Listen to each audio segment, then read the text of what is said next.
Welcome to episode 69 of Central Intelligence Cinema. Today we've got an intel report for you to catch up on all the latest spy movie and TV intel and so much more. But let's just get into it, shall we? Take it away, Pierce.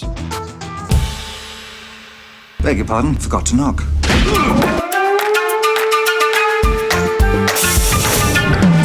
Welcome to the CIC, initiating security clearance. My name is Napoleon Solo. Bond. James Bond. Natasha Romanoff. Ethan Hunt. Felix Leiter. Elsa Faust. Identity confirmed. Now, pay attention, 007. Welcome to Central Intelligence Cinema, a podcast dedicated to spy movies and secret agent pop culture. Your mission, should you decide to accept it. You expect me to talk? I'm in the middle of an interrogation. This moron is giving me everything. Yeah, baby! Special agent, you're not having a very special day, are you? But remember, nothing ever goes according to plan. Paul, what do you think you're doing? Keeping the British hand up, sir. The state will self-destruct in 5 seconds. Recording from an undisclosed location, which we assure you is open. It's a Central Intelligence Cinema podcast. I'm Jason Greenberg, and with me, as always, Ben Esslinger. Thank you, Jason. Thank you, Jason. And welcome back to the CIC, the spy movie podcast that is stay alive. Yes, we are back. The undisclosed location is still here. It is not under a pile of rubble. It is hanging on. Hanging on. Life is a funny thing, and just sometimes there's little ebbs and flows and what have yous, but we're back, baby. We are, in fact, back. We are super back, and today we are breaking down all the latest intel in spy movie, TV, and pop culture universe.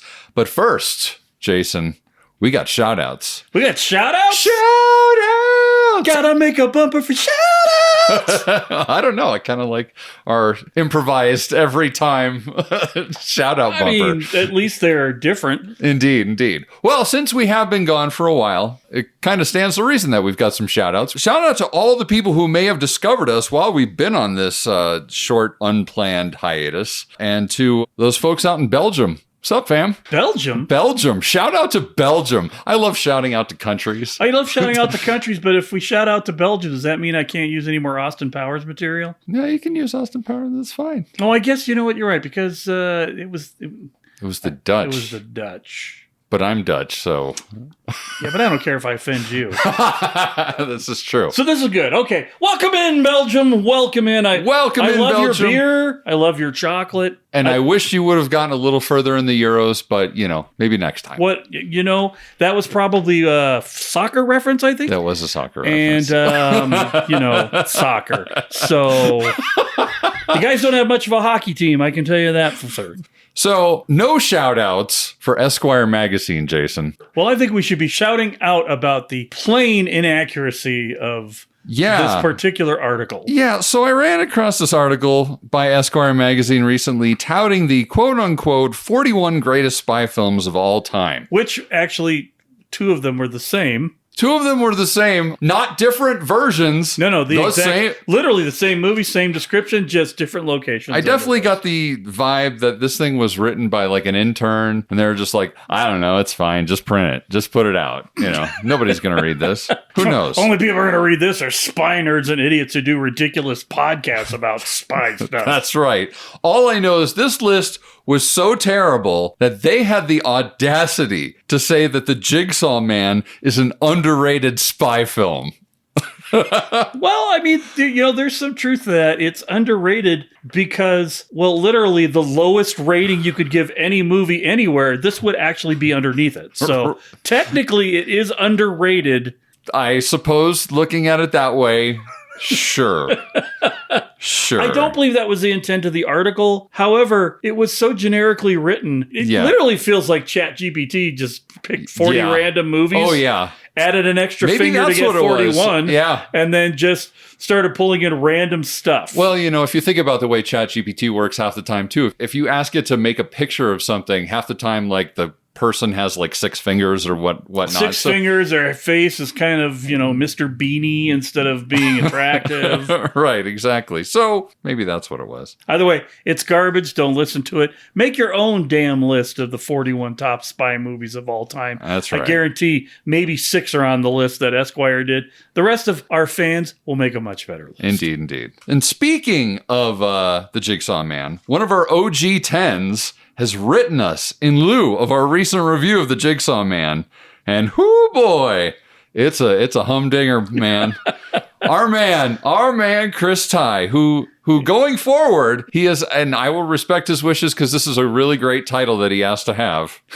C, head of section BS. And then in parentheses, he's got pronunciation, grammar correction, and general pedantry, which, that is accurate. Well, that is his actual job function. Absolutely. 100%. I mean, C, yeah, you got to be a B, or you got to be an E and a G to actually get in the undisclosed location. But that's right. You never know, Chris. Yeah. I mean, C, it could happen. It could. You never know. But C writes to us saying, gentlemen, Woburn Abbey, not Woburn Alley, does indeed have a safari park, not a zoo. During the 20th century, many members of the landed gentry opened such tourist attractions if they couldn't find an American heiress to marry. Like you do. Like you do. I mean, I tried to find a British heiress, and I tried to open up a fish and chip stand. What is that? I tried to marry a French heiress, but, that didn't work out for me either. Well, what did you try to open for the French heiress? Her legs. Okay, good answer. I would like to retract my answer, previous statement, and change it to Ben's. And he continues by saying, P.S., Donald Pleasant's house is in, I said Chiswick, I think, in the original review. Yes. And he said it's pronounced Chiswick. The W is silent, like the P in bath, or a fart in a blizzard. Well done, sir. Have a day. Yours respectfully, C. So thank you, C. Thank you, C. We always appreciate all of your pedantry. Please. Your pronunciation, grammar correction, and general pedantry. That's right. So please, if you find any more corrections, please. And to be fair, if we're pronouncing pedantry wrong, please feel free to let us know. Right. In the most pedantic way that you know. Yeah. Or if it's pedantry, I'm willing to take my licks. Yeah. Well, we do look forward to being corrected or educated. Just generally chatted up in general. Yeah, because this is in fact the shit that we live for. But hey, tens of listeners, why not get yourself involved? Why not share your thoughts on a recent movie we covered? Let us know if we got it wrong or maybe even right. Or if we mispronounced a word. Although, admittedly, that is C's job. Do not be muscling in on C. But why not get in touch? We have tons of ways you can reach us, which we realize doesn't make sense for a spy organization, but we're still learning. Hey, you can't find us. You can't. You can send us all the information you want. You will never, ever find this is the true. Undisclosed location. The undisclosed location is truly undisclosed. But you can reach us at email. It's cicdeaddrop@gmail.com. On Instagram, it's Central Intelligence Cinema, separated by underscores. It's the same thing on Threads. And on X, formerly known as Twitter. It's at CIC Spy Pod. And there's a whole slew of other socials we're on. And you can find the links to all of them at the bottom of the show description of this very episode. But hey, I think it's time for some intel. What do you say, buddy? Yes, let's do some intel. All righty. Looking for a news story? Impress me. Transmitting CIC Intel dossier. They'll print anything these days. Okay, intel. So we've got Mission Impossible. Well, actually, I should just first and foremost say we've been gone for a little while. So there's a lot has happened. But which is good for intel reports. Indeed. Maybe not so great for our tens of listeners. Indeed. But I digress. Mission Impossible. So as of July 5th, Simon Pegg confirmed on his Instagram page that he is officially wrapped on Mission Impossible 8. As a reminder, Mission Impossible 8 is due out on May 23rd of 2025. While Simon might be done, filming definitely continues on the movie. If you follow us on Instagram, there were just pictures that were leaked of Tom and the bad guy in Dead Reckoning. Oh, Isai Morales? Isai Morales. They both went up in the plane together Yeah. with Tom hanging from the plane. Tomming. Tom-tomming and Isai probably shitting his pants. Probably. So that happened. And then on top of that, we have a brand new casting announced. Just this past Monday, a fella named Stephen O'Young has joined the cast. He was previously in Sicario and John Wick 3. He was also a fight coordinator who has trained the likes of Keanu Reeves in 47 Ronin and Denzel in The Equalizer and even Adam Driver in Star Wars The Force Awakens. So who's this Denzel you mentioned here in the notes? I don't know. It's Is he an actor? Yeah, I think so. Huh. Yeah. I've never heard of the guy, but I imagine okay. if he was in something called The Equalizer, Yes. he probably is an action-y type hero. He might be. I mean, maybe we'll check those out. We'll have to. It could be we'll have to something- find out more It could about be this. something we could even do on the podcast. Indeed. We might have to find out about this Denzel character. Also, here's an interesting little kernel that I found. So in June, Jeremy Renner was on the Happy, Sad, Confused podcast, where he was talking about working on Mission Impossible, and he was actually asked to reprise the character of IMF agent William Brandt in the 2018 sequel Fallout. However, the offer was apparently for Renner to shoot for a single week so that Brandt could be killed off, and Renner refused. And the quote on the podcast was, "I remember they tried to bring me overseas for a week so they could kill my character, and I was like, no, you don't get to do that. You're not going to drag me over there and just kill my character. Like, get out of here," Renner said. "If you're going to do this, you're going to use my character. You're going to do it right." Boy, that sounds familiar. I can't think of anybody else that might have gone through something. Ilsa might have gone through something like that. Rebecca Ferguson. Yeah. Got a little frog in your throat over there? No, I think I'm fine. Did you get it cleared out? Yeah, it's cleared out. Okay, good. Yeah. Anyway, that's all I have for Mission Impossible for right now. Well, it's funny that Simon assumes he's done. Has he not been doing these movies for like 10 years now? Yeah. It seems, Simon, that you should always have that, "I believe I've wrapped." Yeah, well, that's the thing. Because I follow him pretty religiously on Instagram. And first, he's on his stories or whatever, and he said that most of his filming is done, but he'll probably have to go back for some pickups. Okay. So then he came back on July 5th on his stories and said he's officially wrapped. But is anyone ever officially wrapped on those? On a Mission Impossible movie, I don't think you're wrapped until the movie goes to like digital or maybe gets on a streaming network. I mean, they changed the title of Dead Reckoning once it made it to streaming. Right? It's after the strikes happened, they were like, "Oh, you know what? We're not going to call it part 1 anymore. We're just going to get rid of the part 1, and you're never going to see part 1 in the title ever again." Agreed. And part of the problem is that positronic net that's running in Tom's brain. It's always coming up with new ideas, better ideas, ways to do things differently. Better. We could do it bigger. That's exactly it. His programming. I love movies. Data's programming in Star Trek was to try and be more human. And I think Tom's programming in his positronic net is to be as superhuman as possible. So, that being said, he's constantly going to be trying to improve himself at a level that even Data wasn't able to. Indeed. All I know is I'm excited for it to come out when it eventually comes out. I am too. You know what? Honestly, and we will get to it, trust me, but Dead Reckoning has aged well for me. I feel like, because I've watched it a couple times now. I have, but I never really get past one scene. Well, I know what the scene is. That scene is going to age gracefully for the rest of time. For the rest of the time, yes. I concur. Yes, I do concur. But However, I feel like the entire movie has aged well for me. Yes. I feel like maybe I was too close to all of what was going on in the build up to the movie. Yeah. And probably had my eyes on too many behind the scenes shots prior to the movie. Yeah. Whereas now that I've distanced myself from all that, like watching it now, I think it's great. Well, I think it's great. I think this is the same thing that happened after you watched Spectre, how you grew to respect it and love it even more after a few years and you have to continue watching. No. I mean, you are, everybody on this podcast knows that you are the authority on Spectre, that you love it. It's the greatest Bond movie ever. You said it yourself many times. No. Hold on. I'm getting something in now. That's alternate universe Ben. That's the Ben that doesn't have any facial hair and likes hockey and not soccer. He was the one who said that. Yes. You don't want to know what alternate Jason is like, though. Oof. But, yeah. I think it's going to be great. I think so too. I think the new one will be great. I'm excited to see it when it finally does make its way out next year. I think the bigger question is, what does 9 look like, if it looks like anything at all? If it's even a thing that exists. Yeah. I mean, is it a Tom Cruise vehicle? Is it moving other people in vehicle? Is it who knows? Haley man. Atwell gets to be in the next 10 of them? I mean, a guy can dream.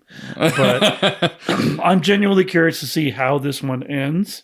Well, and I kind of wonder too, like, how long is old Tommy Boy going to hold on to this action star role thing? How long does he really want to hold on to that? Or does he want to sort of hand the torch to somebody and maybe different acting opportunities, maybe some directorial or some producing? I could see him more as a producer than a director. Well, he's always sort of chimed in more that he's more into producing than he is directing. So I could see him being like doing a lot of executive producing where he's an actor in said movie. Yeah, or I mean, I could honestly see him at some point in time pulling away from the acting thing and just crushing it on producing really good stuff. Yeah.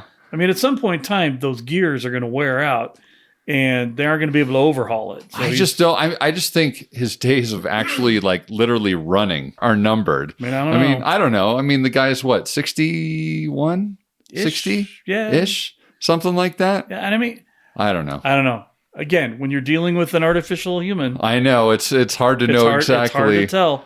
But I mean, I hope personally he could. I would love to see him go back to doing hard acting. Yes, yeah, because he can. He's been away from that for so long now. I mean, the last time he made anything that wasn't really actiony oriented in some capacity was. What was that, like Vanilla Sky or Eyes Wide Shut or something like that? Eyes Wide Shut. I'm thinking of something else.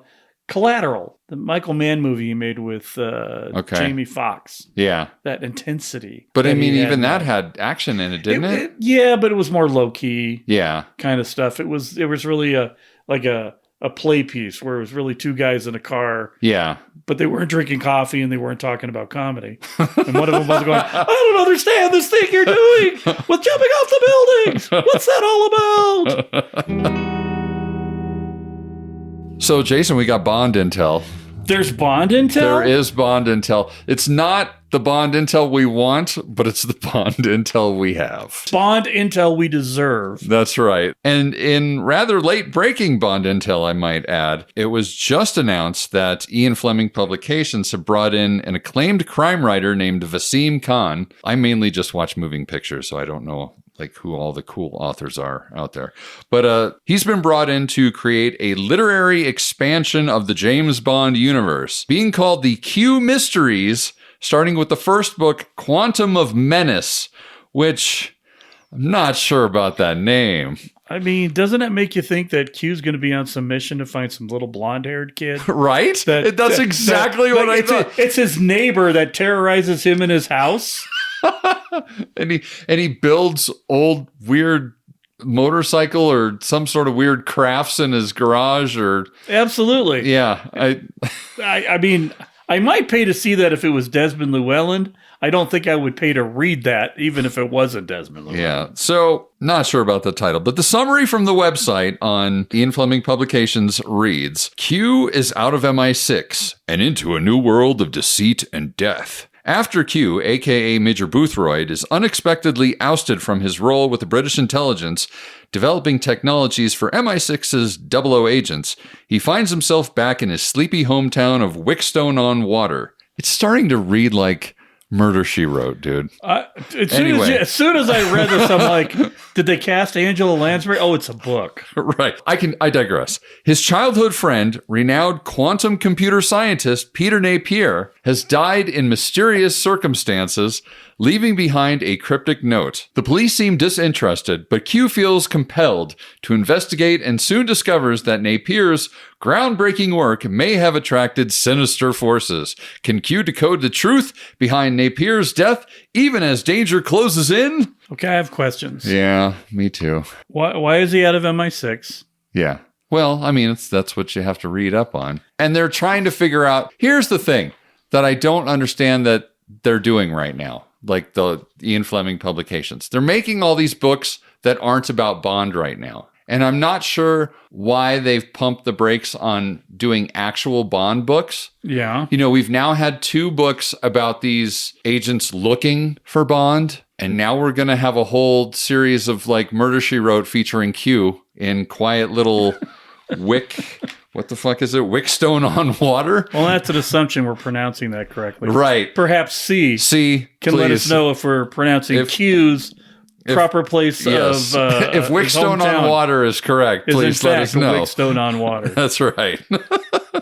But Quantum of Menace, the prequel to Phantom Menace, or No Time to Dennis. Something. Quantum of Menace will be published in autumn of 2025. So, also in literary Bond intel, Robert Sellers, a contributor to 007 magazine and author of the books When Harry Met Cubby and The Battle for Bond, which was co-authored with Len Dayton, has a new book that's coming out called The Search for Bond, How the 007 Role Was Won and Lost. Should be an interesting book, actually. An excerpt from the website says, for the very first time, The Search for Bond tells the often extraordinary story of how cinema's most famous secret agent was cast, featuring exclusive interviews with many of the actors who were at one time either considered to play Bond, interviewed for the role, or went as far as to be screen tested. Their memories and stories are fascinating, give an insider's glimpse into the process of how the Bond producers, Broccoli and Saltzman, came up with the right man to play their famous spy.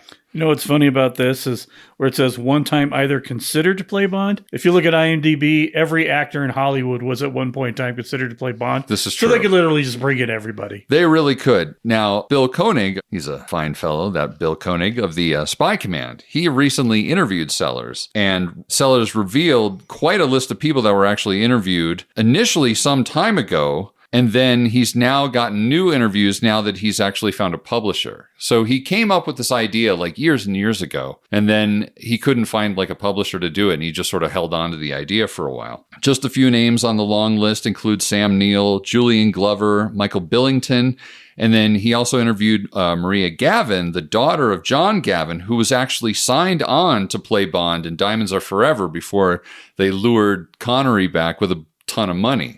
So he was literally, he'd signed on the dotted line to be Bond in Diamonds, but then they were like, no, let's get Connery back. So it's the whole, we're going to pretend to go after Robin Williams to make Jack Nicholson more interested in playing the Joker. Yes. But we never really intended to hire Robin Williams because we really wanted Jack Nicholson all along. Exactly. Son of a bitch. Yeah. The book is scheduled for release in October. So, should be a good one. So we've got one piece of intel that honestly is just kind of annoying, and admittedly it's kind of a downer, but I just felt compelled to bring it up because really it's kind of one of those, don't be this guy. And yeah, definitely don't be this guy. I think I'm going to call this section, the CIC presents, don't be this fucking guy. So recently, a James Bond fan reported to Celebrity Rag TMZ the fact that the gravesite of Sir Roger Moore in the cemetery of Monaco had been vandalized. Christian Moore, Roger Moore's son, confirmed to local publication Monaco Life that the family shield had been ripped off his father's gravestone, while other trinkets that were laid out around him had also been taken. The shield in the process had broken in two and then was left at the scene. Christian revealed that the plaque was being repaired and would be reattached to the gravestone. He stated that the cemetery of Monaco was being extremely helpful and that the Monaco police were analyzing video surveillance to identify and help bring the perpetrator to justice. As far as I'm concerned, we ride at fucking dawn. You know, this would be an excellent mystery for Q to follow up on in the Q mysteries. That's right. It could be the, let's see, running through the whole thing. The Spectre of the Shield. Quantum of the Last Jedi. Quantum of the Last Jedi. No Time to Steal. Yes. Anyway. So in collector intel, for all those collector folks out there, I will mention that the lovely Miss Miriam Diabo, who played Cara Malovi in The Living Daylights, has agreed to a further private signing with bondstars.com. So if you want a signed photo of the lovely Miss Diabo, you better act fast because the signing closes on Monday the 28th of July at 10 a.m. UK time. So if you're interested in those sort of things, listen, the intel for Bond right now is pretty thin. I figured I'd throw a bone to all the geeky collectors just like me. If our top story is about Q getting sacked from MI6 and solving mysteries, Jessica What's-Her-Face style on Murder, She Wrote, yes, you can tell it's a little thin. Yes, and speaking of thin, there has been zero credible intel that there's been any movement on the next Bond film. There was a recent post by MI6 HQ that talked about the latest rumors to who would be the next Bond director. The list included Edward Berger, who directed All Quiet on the Western Front, David Michaud, who mainly has directed comedies as of late, and then Kelly Marcel, who was behind the screenplays of all 3 Venom movies. Interestingly enough, there was a senior film reporter for Deadline named Justin Kroll who actually did some legwork on these rumors and basically followed up on Twitter and said, they're all bullshit. Well, I would have put my money in on the Russo brothers, but apparently they're signing up for Avengers 4, 5, and 6. So they're out of it. Part of me, honestly, still got my fingers crossed for Christopher Nolan. I mean, I would love to see Christopher Nolan's idea of a Bond movie. Absolutely. And I've said this before on the podcast. As long as there's no time travel. No time travel. In general, I hate time travel anyway. So yes, let's not do a backwards James Bond movie. Yes. But as I said on the podcast before, what I would love to see them do is one Bond movie, one director. One Bond movie, one director. Get these directors that know how to direct the shit out of movies, turn them loose with the character. That's right. You don't even have to have the same damn Bond. Right. You don't. Pick the Bond of your choosing. So you could get, I don't know, Christopher Nolan. Well, Christopher Nolan gets Robert Pattinson. I'd be a little disappointed. Yes. Let's get Cillian Murphy. I still think he'd be a kick-ass Bond. Sure. Right? Why not? But, you get Denis Villeneuve, and as long as it's not Timothy Chalamet, we're good, right? But, just think, Ridley, would you like to do a Bond movie? Here's my thought, and I'm sure, honestly, I hope somebody writes back and disagrees with me. I am convinced we are not getting another Bond movie until 2030. 2030? Yes. Well, that's a lot closer than it used to be. Yeah. I'm telling you right now, that is my prediction at this point, because Eon's not doing shit. They haven't done anything. I would be shocked if we got a Bond movie before 2028. Like honestly, 2028 is the earliest I could possibly see another Bond movie. But if I'm thinking realistically, I'm thinking 2030. And then what's going to happen is I believe it's 30, is it 32 or 34? I can't remember when it goes into public domain. But at that point, then you're probably going to get your wish. We're then going to see a whole slew of people doing Bond movies. They just won't be able to use the Bond theme song or the gun barrel. Sure. They'll just have to, do it non-Eon style, like Never Say Never Again. Right. But we're going to get a whole bunch of Bond movies into the mid-2030s. So you think, where does the Amazon MGM acquisition come into all of this too, right? Yeah. Because I've also believe I've argued this here on the podcast as well. Yeah. That it would be great for the Bond people in general because it would be a blessing at this point. Because they know how to produce, but they're still not so tied up in the money portion of it that they're not turning out quality stuff when they're producing it. So they give people a little bit of line to work on an interesting version of something. Amazon is bringing in so much revenue just from the sales of their stuff, right? That they have so much money to throw around for the production of their shows. If you look at the value on the screen of anything that you've seen on Prime lately, it's exactly. So I almost wonder if they're just waiting for Amazon to say, you know what, since you guys aren't doing anything, you want us to take a crack at it? Yeah. Then they don't have to go and say we approached them. They approached us. And they had some good ideas. So in order to honor the tradition, we were going to give them an opportunity and see what they could do, right? Yeah. In the hopes that they'll pay us a lot of cash so we won't have to deal with this dinosaur anymore. And it's been brought up before, but, family dynasty companies always hit the bump in the road at the third generation. Sure. And that's where we're at. Yeah, absolutely. We're now at that point where, third generation probably kind of doesn't give a shit.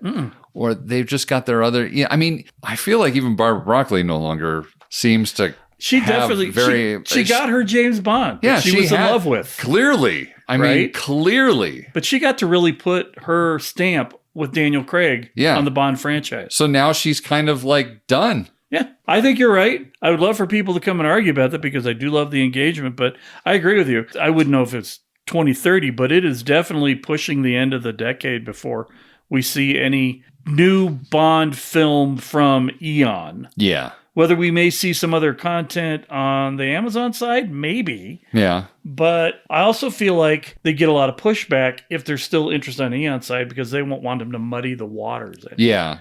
They can continue to muddy the waters, literarily speaking. The only other thing that could light a fire under Eon's butt could be if something happened in Canada. Because I know that public domain is sooner in Canada. Really? Yeah, than it is. Or should I say, eh? I don't know if it is on the film side, but I know literary, it's already begun. There are already people in Canada writing James Bond books. They're not good, but they're writing them. So going back to the Q mysteries, yeah, I don't think good is necessarily going to be a qualification. Right? Well, it's all relative at this point. I guess so. Moving on. So, we've got some other intel here. We've got a trailer. Oh boy. I kind of hesitated to even put this one on the intel report, buddy. But you got to talk about it. It's got a Bond girl in it. So that's fair. The trailer for The Union has dropped. So The Union stars Halle Berry and Mark Wahlberg. Oh boy. So, and it's a Netflix joint, so we'll see. So this mean he's going to do more fighting bad guys in a supermarket with a baby and a baby Bjorn at the same time, but Halle Berry's going to be in there helping him? Well, okay. Let me tell you the synopsis. Okay. So Mark Wahlberg, a construction worker from Jersey, is quickly thrust into the world of super spies and secret agents when his high school sweetheart, Roxanne, played by Halle Berry, suddenly comes back into his life and recruits him on a high-stakes U.S. intelligence mission. So basically, she's the super spy, and she needs someone who's not in the spy world for some reason. Didn't we see this with Ghosted? Yeah. That's actually a good shout. It's basically Ghosted, but with Halle Berry. So it's going to be like, hey, I saw you over there, and I was wondering, when are we gonna make out here? Say hi to your mother for me. But after we're done making out, can I say hi to your mom? Because I gotta wonder. You're the one with the gun. I usually have the gun. I don't understand. When do I get a gun? Maybe I'll laugh once from the whole fish out of water premise behind it. But I'm just not a huge Mark Wahlberg fan. I like Wahlberg when he's the straight guy. Yeah. So maybe this might work. So it might work, yeah, because he's not like the badass at all. He's kind of meant as the comedic, look at Wahlberg, he's doing goofy shit again. Yeah, but then again, maybe not, because when you put him with Will Ferrell, they work well together. Right. Because they clearly know their lanes. Yes. And then Wahlberg will pop up with when he's got a funnier person on there, it's when he shines. Right. Like when I think of the other guys. Yeah. And he has a thing where he does the little ballet plie, the twirl. It's like, wait, you learned how to dance ballet ironically to make fun of people? And he's like, yeah, right? It was something only he could pull off because he has a physicality to do it. Right. And the deadpan, let's face it, dead-eyed stare that came with it helped to sell it. But it seems to me, to kind of go off on a little note here, Netflix seems to only be producing this kind of movie with any success. Because everything that I've seen that I remember watching, other than, sorry, Zach, the travesty that was Rebel Moon, beautiful to look at, no substance. Yeah. Sort of like well, I won't name any Hollywood starlets, but anyway, and I know, so we've got this one that he's in, that Wahlberg's in with the baby and the Bjorn Carrier. Wasn't Red Notice was on Netflix, wasn't yes. it? Mm-hmm. And that was basically this movie, but with two dudes. Right. Ghosted was Apple, was it not? Yes, Ghosted was Apple. But it's the same damn thing, right? Yeah. And I feel like that's kind of where they're honing in, is this like, we get A-list stars, put them in a B-list movie with C-list special effects, and hilarity ensues. Yeah. And people keep eating that shit up. Well, I mean, who knows? Maybe it'll, honestly, I just saw Axel F and I love that. I did too. Like, I thought that was great, but granted, that was just a nostalgia sandwich. Absolutely. So I don't know how this is going to work, but Coming to America 2 was not that great. Right. And it was the exact same thing. Yeah. So I don't know. If you listen to our tens of listeners, if we happen to do a spoiler-free first reaction to this movie, that means we didn't completely hate it. Or we thought it was so bad that it was worth talking about. Absolutely. It's one of the two. If it's kind of just boring and meh, you're probably never going to hear us talk about it again. Well, and at the end of the day, Halle Berry. It is Halle Berry. And I guarantee I haven't watched this movie. I have nothing about the script. She's coming out of the water in a bikini at some point in this. Or wearing because it's tight, a Bond tight thing. pants. It's a Bond thing. Yeah. And they're going to play off of that. Sure. So, although I also imagine she's going to be like this. You're going to see Mark. Mark will have been like the big jock guy in high school, and she's going to be nerdy with They'll have the Photoshop picture of her with the braces and the short fade. Well, and the I big don't know. puffy shoulders. There's a part in the trailer where where Wahlberg actually says to somebody that's in the bar, "Oh, well, you should have seen her in high school." Well, yeah. So implying that she was like amazing in high school or something. But then you remember, what was the movie? Was it Something About Mary, where Ben Stiller's thinking about all the girlfriends that he had that he thought were hot, and then he starts really thinking about it, and they're all not very hot. Right. So I'm wondering if there's that kind of a moment there. It's the comedy writer in me. What can I say? Anyway, you know what? We'll check it out, and if it's great, we'll tell you. And if it sucks, we're going to tell you. Moving on! That's right. The release date for this one is August 16th. But now, Jason. Yes, Ben. It's time to talk about how we are about to get maximum Fassbender.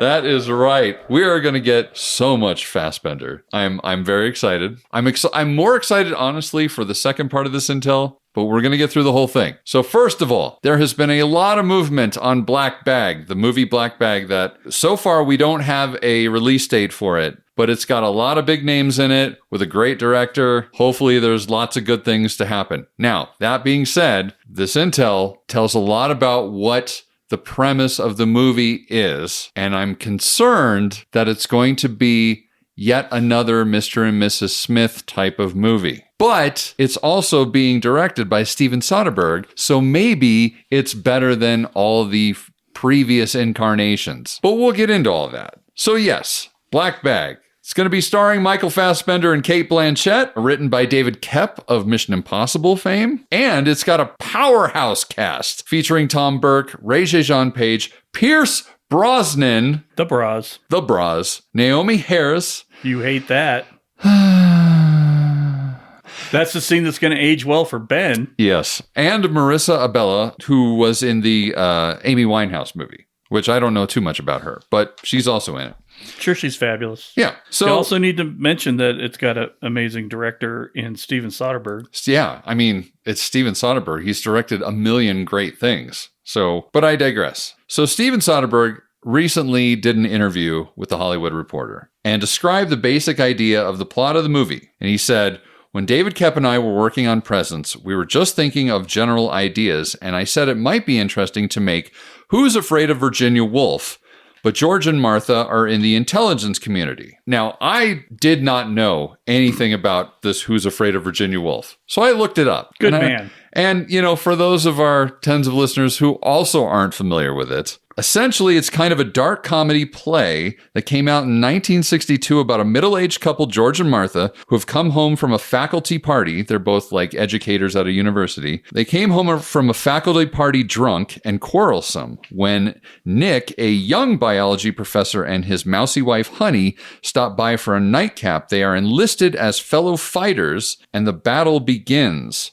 A long night of malicious games, insults, humiliations, betrayals, painful confrontations, and savage witticisms ensue. This is all from Wikipedia. Savage witticisms. That's right. I'm using that in everyday life. Don't make me cast my savage witticisms upon you. That's right. Leave me immediately. So the secrets of both couples are laid bare, including issues of infertility between George and Martha. So based on that, I'm like, so is this another Mr. and Mrs. Smith? That's kind of where my head went once I read that synopsis. But I mean, who knows? Who knows where they actually took it? Because it's one thing to be inspired by something like that. It's another thing to directly adapt it. Sure. So, well, and I mean, this is considered to be a movie classic. Mike Nichols directed it. It starred Elizabeth Taylor and Richard Burton on it, right? And so when you look at the AFI Top 100 movies, I'm pretty sure it's in the top 25. Okay.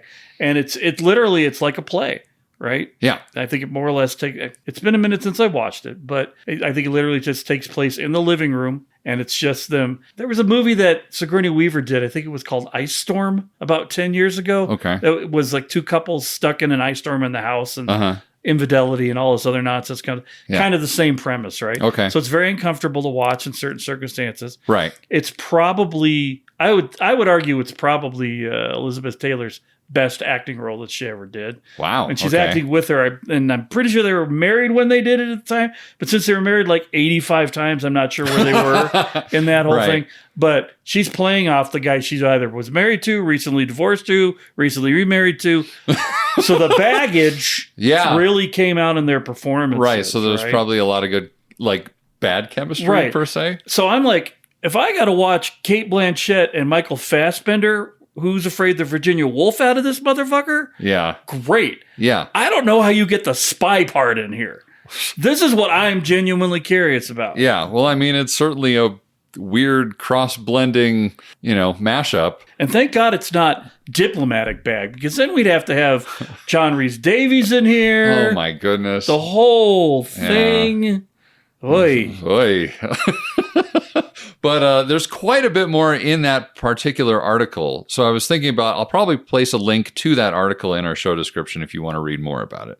Also of note, this is the crazy part. So just in the time that we have been gone, Jason. Oh, dear. It sounds like they've actually already began and wrapped shooting on Black Bag. Right? That is fast. That is like super fast because we've been gone for less than 2 months. And suddenly, or maybe it's right at about 2 months. Yeah. I mean, a typical Hollywood shoot goes, 6 to 8 weeks? I assume depending on location and stuff like that. I always kind of spitballed that it was like 3 months for any movie. But I mean, maybe they were really efficient. I mean, it's Soderbergh. I mean, maybe he's done this a million times. So, but yeah, I was really shocked that they're completely done. They're wrapped with the movie already. So who knows when we'll actually get to see it? There's no release date. There's no anything. I'm assuming they're going to push it out until next year at least.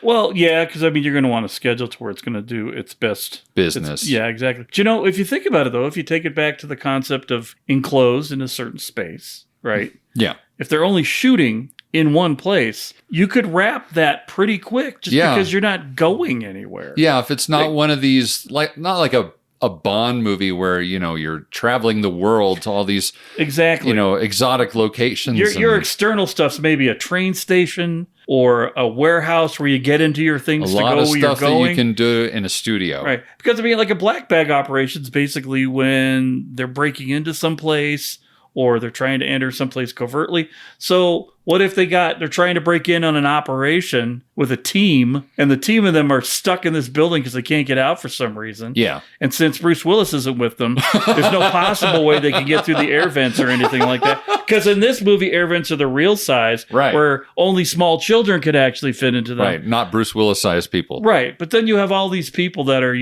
that are already used to carrying secrets. Right. Now they're having to talking to each other, basically stuck in an elevator, having to have a conversation with one another, wondering who farted. So this could, I could see where it could work. Yeah. Well, I mean, there is, in that article there, Soderbergh talks about a 12-minute long dinner scene. Ooh.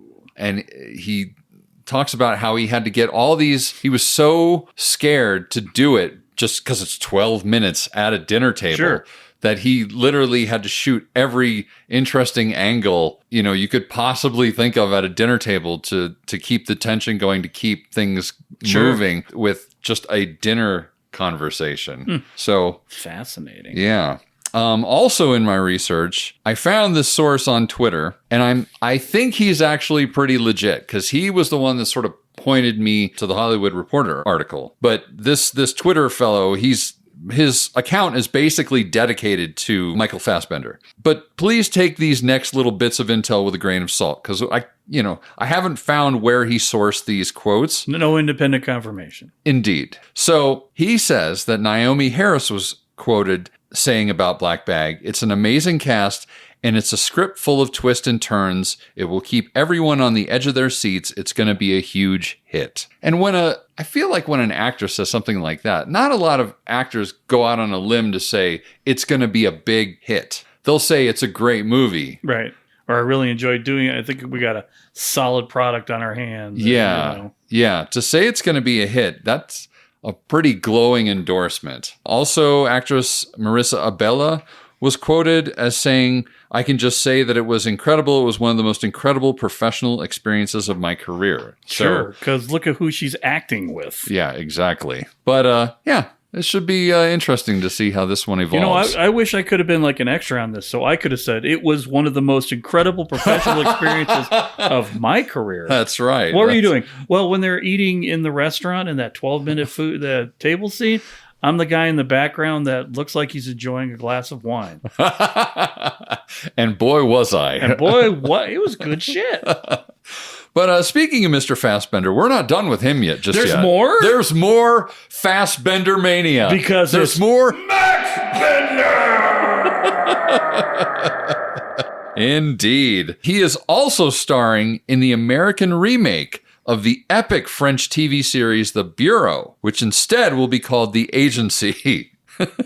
Well, because if you called it The Bureau in the States, you'd think it was the FBI. Right. And as opposed to the Central Intelligence Agency. Yes. Who stole our logo, by the way. Yeah, those fellows. Anyway. Just kidding. Just kidding. Just kidding. Just kidding if anyone's listening. Just kidding. Just kidding. It was a joke. A joke. It was a joke. We're just kidding. Okay. So, for those unaware, The Bureau, particularly season 2, was considered by many to be some of the best television ever produced in France. Which is saying something. Yeah. So this show has a lot to live up to. So it's going to be released on Paramount Plus, but you have to have the Showtime tier because it's like a joint venue. It's probably if you have Showtime on the cable, you're going to get it as well. Exactly. So they're carrying the series, and it's executive produced by Michael Fassbender, George Clooney, and Grant Heslov, who works with Clooney a lot. He was also the baddie in True Lies. Right. If you can, oh, Jason, I saw that. I'm like, So he finally got off the rocket, I take it then. Yes, he landed in George Clooney's lap and never went back. That's right. The synopsis on Paramount about this series says, the all-new political thriller, is it really all new if it's based on The Bureau? Anyway. Is there any such thing as a true all-new political thriller? There you go. Okay, well, fine. That's how these studios write things. So I digress. The all-new political thriller follows Martian, two-time Academy Award winner Fassbender, a covert CIA agent ordered to abandon his undercover life and return to London Station. When the love he left behind reappears, romance reignites. His career, his real identity, and his mission are pitted against his heart, hurling them both into a deadly game of international intrigue and espionage. Like you do. And so his name is actually Martian in this? Yeah. Is it like a code name?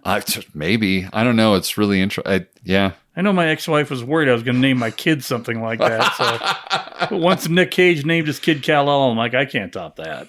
So we've got some great cast members in this show, too. In addition to Fassbender, we've got our favorite brother from Langley, one Mr. Jeffrey Wright, cast perfectly as Henry, Martian's mentor and the CIA's director of operations, overseeing non-official cover agents. I mean, he's literally Felix Leiter, basically. Like, Felix Leiter got promoted, left the field, and now he's just sort of like, bringing up the pups. And then also, one last little intel related to this show. On July 1st, they announced that Richard Gere has also been added to the cast as Bosco, the London station chief, with a storied past after serving as an 8-year undercover agent. So yeah, we've got Richard Gere here on top of everything else. Can I just say, as I reminisce in my 80s childhood, the movie One Crazy Summer starring John Cusack Yes. and Bobcat Goldthwait and Yes. Demi Moore. Mm-hmm. The dog in the movie that's sporting the Was cone the whole Bosco? time, his name was Bosco. And so when I look at this in the notes, all I can think of is Bosco. As long as nobody on the show is named Hoops or nicknamed Hoops or Egg or Egg or Augie. Oh, God, I forgot about that. Wow. But apparently production is underway, but no premiere date for now. Sounds pretty great, though. Yeah, no, I think that's going to be a banger of a show. One of these days, somebody's going to get the brilliant idea to bring Tom Hiddleston and Michael Fassbender into a spy thing TV show miniseries. Yes. And there will never be a better one ever produced. No, because you've had two ideal Bonds. Right. Two should have been Bonds. Should have been Bonds. One that's already shown his chops in this kind of thing with the Night Watchman. Yeah, the Night Agent. The Night Clerk? Night Manager. Night Manager. I was going to say Night Ranger next, but that's something completely different. So yes, the Night Manager. And that was amazing. Yes, and we're getting another season of it. And we're getting another season of that. So I'm just saying, if you guys haven't started filming yet, Michael Fassbender would be a really good person to put in there with Tom Hiddleston. Yes. So, also in TV is really where all of the spy shit is kind of really happening there, right? Yeah. There's not much in the actual theatrical spy shit right now. I feel like it's all headed to TV, man. Because that's where the long form really shines. Yeah. Right? When you want movie spy stuff is actiony. Yeah. It's your Mission Impossible. It's your Bond saves the world in hopefully, thank God, 2 hours, but usually longer. There's no real character development, which we all know is my biggest thing about spy movies that I don't like is the lack of character development. So I like that the TV versions give you time to like or really despise the characters. Yes. Rather than just assuming their pre-described roles. Exactly. And running through it. Right. Or literally running through it. Well, no, then we would be back to the movie, exactly, and to Tom Cruise. Do you think they're going to hire somebody for Bond that can run really well? You think that's like a prerequisite now? Let's watch about. Oh no, James Bond does not run like that. No. What is this, the Ministry of Silly Walks? Give me somebody who could run, for Pete's sake. I'm trying to think. I can only think of Daniel Craig truly running. No, that's not true. Pierce did too. Yeah. Pierce did a significant amount of running as well. Surely Roger did not. I mean, I'm thinking of the only 3 movies he could have would have been Live and Let Die. Yeah. Man with the Golden Gun. Man with the Golden Gun, and whatever one he did that had spy in it. He did a little bit of running in The Spy Who Loved Me, just a little teensy tiny. But I feel like it bit. was Roger Moore running, not all out Tom Cruise. Right. It was not like gut bursting. Didn't Timmy Boy do some running at the beginning? Timmy definitely does some running at the beginning of the Living Daylights. The Living Daylights, and he does a fair amount of physical stuff in License to Kill as well. Yeah, I would. Moving on to Bond. Look how this happened. But he was probably, I think, the most physical Bond actor, even including Danny Boy. I mean, Danny did get he was obviously doing a lot of stunts, but in terms of the physicality of the role, I feel like that's the only thing I really remember and was like, oh, look, Bond does something in this movie. Yeah, well, certainly for his time, he was the most active as far as doing a lot of his own stunts. Right. Roger, for the time. For the time when it was kind of poo-pooed. Yeah. Still, unless you were Burt Reynolds. Right. And nobody wants Burt Reynolds to be James Bond. I don't care if they said he was considered for the role. He was like, I ain't doing that. What are you talking about? The moment I would hear that little, I'd be checked out. Anyway. But I digress. TV. Indeed. Back to TV. Sorry. Back to TV. So the Prime series version of Mr. and Mrs. Smith has been renewed for a second season, but mostly unlikely that Donald Glover and Maya Erskine will be the main focus of next season. A story on May 14th in Variety stated in the title that they weren't returning. However, there was a story in June that covered Glover and Erskine on Jimmy Kimmel, where they were a lot more coy about their answer. Erskine teased, "It'll be more fun if you see the second season. You know, you want to wait." To which Kimmel replied, "Not if you're not in it. It won't be fun. It'd be the opposite of fun." Glover then chimed in saying, sort of hedging bets a bit by saying, "Who says we're not in it? Maybe we are, maybe we aren't." So I wouldn't be surprised if we get like cameos or something. Well, I feel like they pop up at the beginning like they did with the Skarsgård and the girl that get capped at the beginning. Yeah. Spoiler alert, suck it. Well, and I mean, you have to sort of, there is a cliffhanger in season 1 that you have to kind of tie up. So you'd almost have to see that, you know, if that's part of the storyline, how we get to the new Mr. and Mrs. Smith. Exactly. So I got to think, I mean, he's an executive producer. He's going to be in it for a hot second. You're still, even if he's not, you're still going to get the same style of show. Yeah. You're going to get somebody else's spin on it, but the creative thing is still going to be him driving that. Yeah. Like he was before. Wouldn't it be ironic if, you know, in the second season we get Phoebe Waller-Bridge? I'm just kidding. Oh, my God. But not with Donald Glover? Not with Donald Glover, for sure.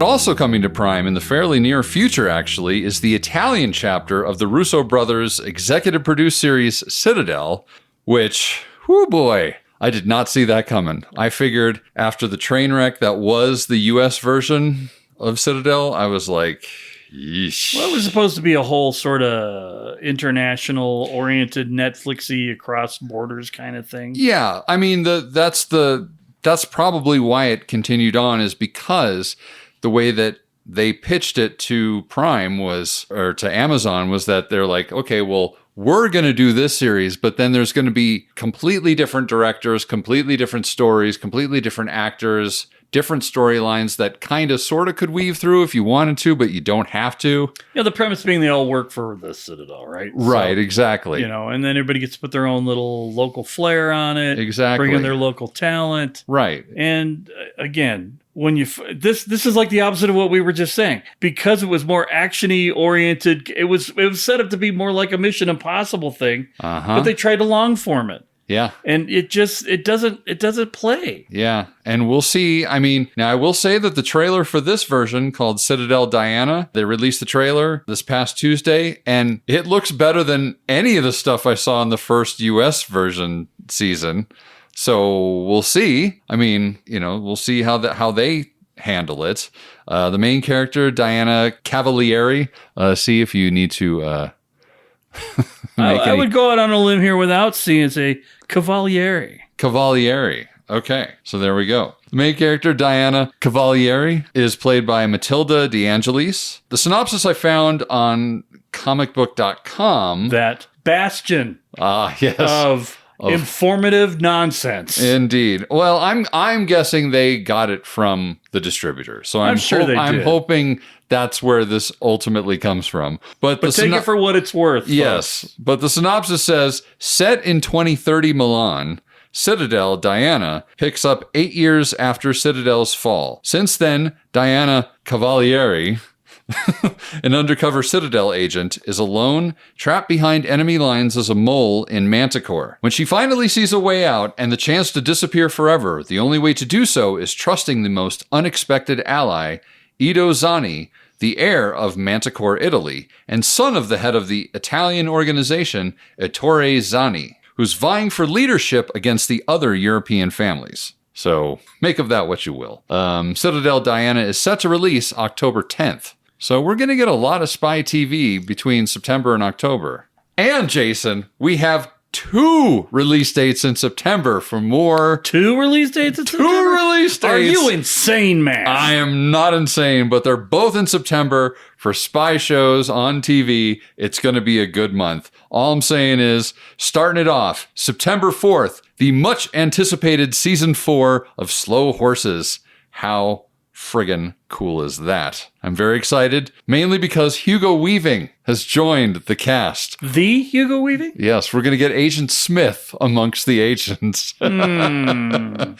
So that should be fantastic. He'll be on there. I remember 3,000 years ago when Gary Oldman was a young man. I just want him to say once somewhere in there, Mr. Anderson. We can find some character whose last name is Anderson, and so he can say... Or he could just go, Mr. What was your name again? Anderson. Yeah, no wonder I can't remember that. Ah, yes. Also joining the cast is Joanna Scanlon, Ruth Bradley, Tom Brooke, and James Callis. So that should be very, very interesting. Is this not like the last season? Well, you know, a lot of it was kind of hinging on whether they could bring back Gary Oldman or Sure. not. And now it sounds like he's game for as many seasons as they can get. Okay. And there's a ton of books based on this. You know, this is so we could get another couple seasons. I mean, do you think at any point in time they'll move up to like fast horses? Or I don't know, moderately paced galloping horses. I don't know. Trotting horses. Possible. Meandering. I think maybe we move from slow to meandering to a light trot. Who knows? And drum roll, please. I'm ready for this one. Oh boy. We're finally getting season 2 of The Old Man. After all the delays by the writer and actor strikes and all that stuff, right as they were in the middle of filming, they had to stop down and they went back and finished it all. And now we're finally getting it. Finally. Season 2 returns on September 12th. I am very excited for that. You know, this aggression will not stand, man. I need to see this show. I'm tired of waiting for it. It's been a long pause, man. You know, we need season 2 to tie the whole thing together. I mean, I know there's been a lot of ins and outs and what have yous, but, you know, let's get on with it, man. Yeah, fucking nihilists. But that, Jason, is everything in the dossier for now. It seems like it's certainly enough. Yeah, that was very filled to the brim dossier. But any last words, Jason? Bye. All right, well, with that, I'm Ben. And I'm Jason. And the CIC will return with more missions, more martinis, and more Max